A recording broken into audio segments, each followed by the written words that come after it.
Hey guys, welcome back. Thank you for jumping in here. I am sharing something really cool, quick and simple today with you. It's all about how we can get our kids' attention and connect with them rather than the kind of old stressful way that we might usually do it, which is raising our voice, shouting, getting cranky, giving countdowns, threats and all that stuff. So I'm talking about the times when we want to get our child's attention, when we want them to do something. We might ask them to do something at home. We might be having to tell them it's time to go, get your shoes on, let's get in the car, or pack away the iPad, it's time for dinner, whatever it is. Like, these are the times I'm talking about that a lot of parents I know and I work with struggle with kind of these transitions. You know, when we're asking our kids to do something, it's a bit of a transition. They might be watching the TV, reading a book, doing something on the iPad, playing outside, and you want them to do something else. That's normal as parents, right? We have to ask our kids to follow routines and stuff. The thing is, we sometimes inadvertently, I think, or unwittingly, are almost like getting off on the wrong foot by the way that we ask our kids to do this. I don't know if this is making sense to you guys, but let me know. Put something down in the comments down below the video if this really resonates with you. The times that we ask our kids to do something and we'll either get a no, we'll be ignored, we might have them dig their heels in and say, I'm not doing that, or I'm not ready, or I don't want to, like a simple refusal. The thing is, there is so much we can be doing to mitigate some of those kind of cranky or disruptive-y, challenging-y behaviors and maybe the rudeness that we see see coming from our kids. So I did a post earlier today on my Facebook about this in my Facebook group. If you guys aren't already in that and you're watching here on YouTube, my Facebook group is called Let's Raise Emotionally Intelligent Kids. I would love you to go on over and join. The link will be down below in the description here. And that's where I post a lot of my stuff. That's where I posted this about how we can use other ways, emotionally intelligent ways and strategies and techniques, simple stuff, in order to get our child's attention and to gain their cooperation without having to resort to that, like threats and shouting and all that kind of stuff. So I'm going to read them out here because I actually got some really awesome responses from other parents as well, the things that they do.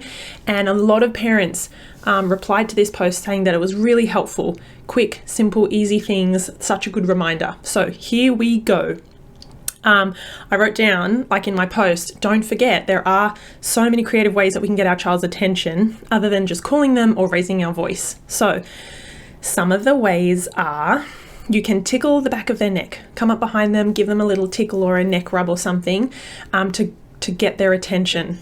Okay, so these are other ways than just raising our voice or shouting or calling them or something like that.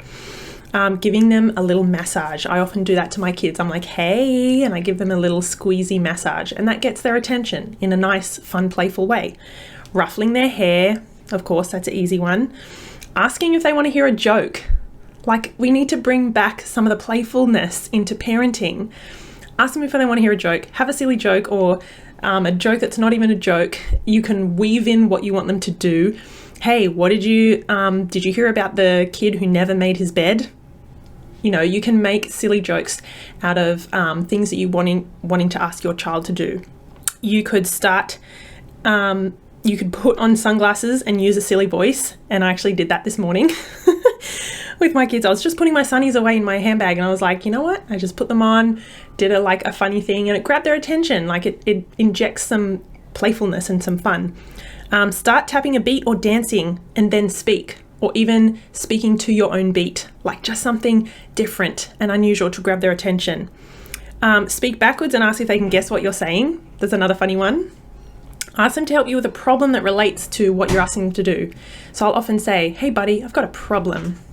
And then I'll ask them if they can help me with this problem or this issue I'm having.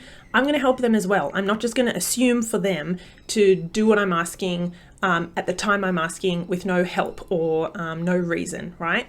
So another one is using a toy that they love to speak the words. Again, simple, easy. It can be fun and silly. Just breaks the habit of us raising our voice or saying, come on, hurry up. Hey, why are you not doing it? Another one is pretend to ring an imaginary phone in their pocket. Ring, ring. Oh, it's for you. Here you go. Your bed needs making. Oh my goodness. Come on. Let's do it now and then we can go and have breakfast. Whatever it is. That's a funny one. The last one I had was to talk like a robot. Something really silly, something funny. My kids often will speak back to me in a robot voice when I do that. It's just, again, something that's a bit lighthearted. The different tone of your voice and the different pace, and you can do facial expressions and use funny body language. That stuff grabs our kids' attention. We are getting ourselves into their world. This is something I talk about a fair bit. Why are we constantly trying to pull our kids out of their fun, engaging, childlike world where they're exploring and learning, and in the present moment, pulling them into our world? We've got to do this. We've got deadlines. We've got to get going. Hurry up, pack this, get in the car. I don't want to be late. Like, we have a lot of those.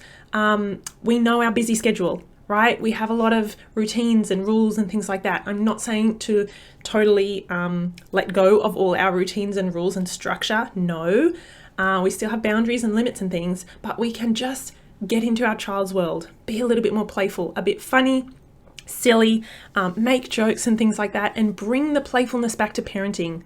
There is no harm in being creative and fun. And I think that for me and my family and the parents that I coach, oh my goodness, that makes such a difference. Especially when we as parents realize for so long I've been so up in my busy, analytical head, getting things done by the certain day and time and having order and structure, and learning to let a little bit of that control go.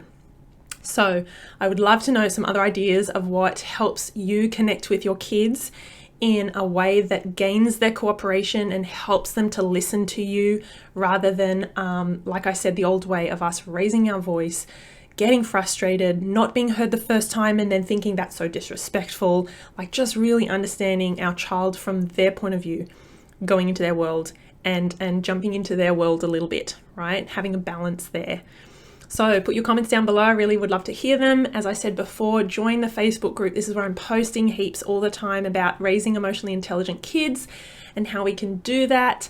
And of course, if you want any support with your family, with your kids, if you are stressed with your child's big emotions or challenging behaviors, maybe you just feel like you don't enjoy being a parent. You've kind of lost the enjoyment and the fun and the spark, and you want to reconnect with your kids.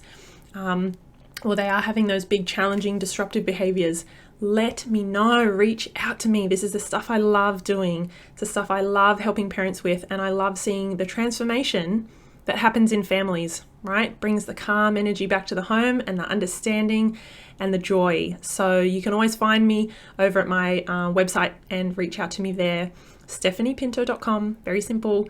Head on over there, read a little bit about what coaching looks like and if it's going to be the right fit for you. And we can have a free Zoom consult to see whether it's going to suit your family.